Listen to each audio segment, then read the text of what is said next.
नमस्कार मैत्रिणींनो. आज एक प्रश्न मनात सतावत आहे. आजच्या स्त्रीला जुनी विचारधारा घेऊनच का मोजलं जातं? जग बदललंय, वेळ बदलली आहे, पण अपेक्षा अजूनही तशाच आहेत आणि विचारही. आजची स्त्री शिकते, काम करते, स्वतःचे निर्णय घेते, तरी पण तिला सतत सांगितलं जातं, हे असं नको, ते तसं नको. जुने नियम, जुनी चौकट आणि नवीन पिढी हे सगळं एकत्र जुळत नाही.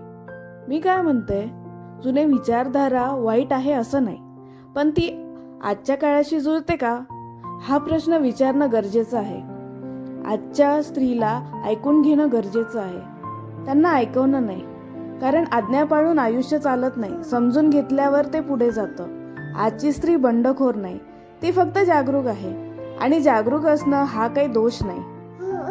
विचार बदलला नाही तर पिढ्यांमधला दुरावा वाढत जाईल.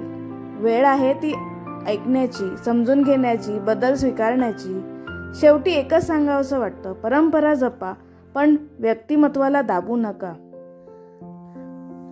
व्हिडिओ आवडला तर लाईक करा, सबस्क्राईब करा आणि कमेंटमध्ये नक्की तुमचे मत मांडा. धन्यवाद.